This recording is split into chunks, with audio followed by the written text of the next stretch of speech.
Hello everyone, this is आशु राघव और आज की वीडियो में हम बात करने वाले हैं बेसिकली क्लास 10th के स्टूडेंट्स के लिए जो क्लास 10th की प्रिपरेशन कर रहे हैं उनको ये फैक्टर्स माइंड में रखने चाहिए जो मैं इस वीडियो में बताने वाला हूं।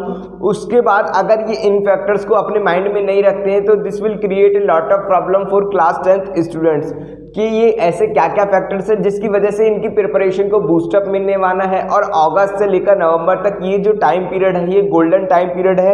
अगर इसमें इन्होंने इस फैक्टर का ध्यान नहीं दिया तो सारा कुछ जो प्रिपरेशन अभी तक इन्होंने की है क्लास 10th के लिए वो सारी ब्लंडर यानी कि सारी वाइप आउट हो जाएगी। तो इन फैक्टर्स को अगर आप माइंड में रख लेंगे और अगर इन फैक्टर्स पर ध्यान देंगे तो डेफिनेटली ये जो की पॉइंट्स मैं इस वीडियो में लेकर आया हूँ 3 की पॉइंट्स हैं जो कि काफ़ी इंपॉर्टेंट होने वाले हैं। आफ्टर जब आप इनको इम्प्लीमेंट कर लेंगे then you will see the drastic change in your the way you are studying.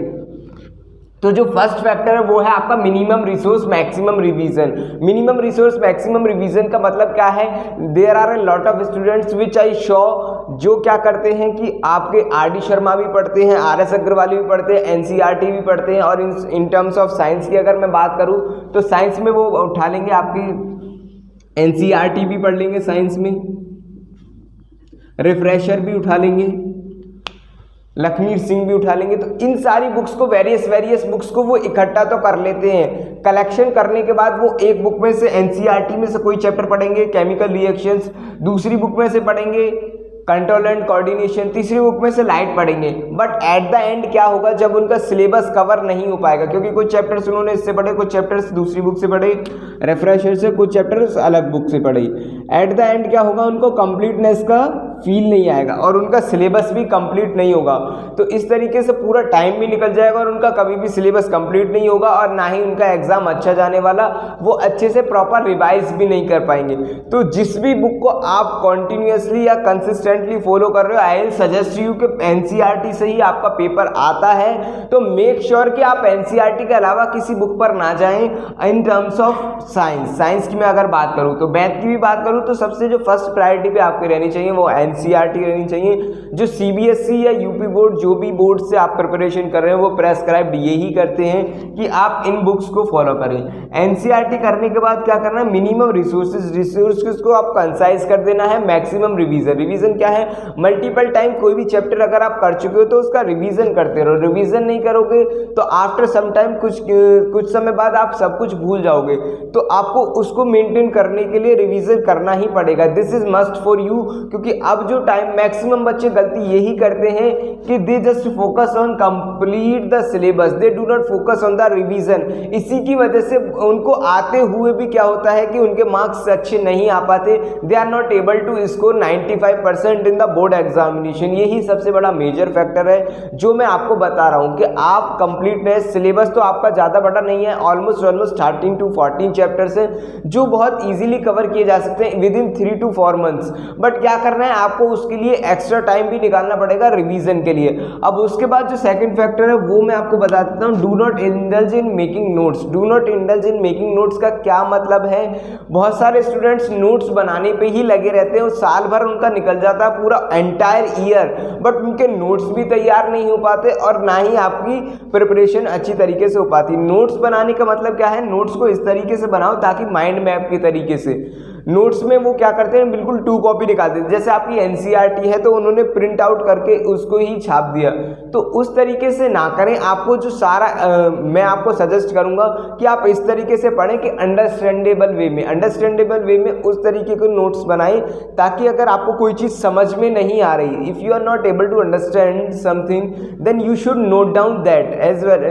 You not need to make the 2 copy of NCERT और अदर बुक। अगर आप इस तरीके से करेंगे तो आपका सारा टाइम भी निकल जाएगा और ना ही आपकी प्रिपरेशन अच्छे से हो पाएगी।